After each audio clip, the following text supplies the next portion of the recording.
حدیث نمبر 3534، حضرت جابر بن عبداللہ رضی اللہ عنہ سے مروی ہے، فرماتے ہیں ہم ایک غزوہ میں رسول اکرم صلی اللہ علیہ وسلم کے ہمراہ تھے۔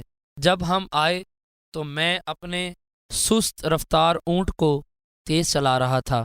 پیچھے سے ایک سوار نے میرے اونٹ کو چھڑی ماری، پھر وہ اونٹ اس قدر تیز چلنے لگا کہ تو نے کبھی اتنا تیز چلتا ہوا اونٹ نہیں دیکھا ہوگا۔ میں نے مڑ کر دیکھا تو رسول اکرم صلی اللہ علیہ وسلم تھے۔ آپ نے فرمایا، اے جابر، تجھے کیا جلدی ہے؟ میں نے عرض کیا، یا رسول اللہ، میں نے نئی شادی کی ہے۔ آپ نے پوچھا، کسی کنواری لڑکی سے کی ہے یا بیوہ سے؟ میں نے عرض کیا، بیوہ سے کی ہے۔ فرمایا، کسی ایسی لڑکی سے شادی کیوں نہیں کی کہ تم اس سے کھیلتے، وہ تم سے کھیلتی؟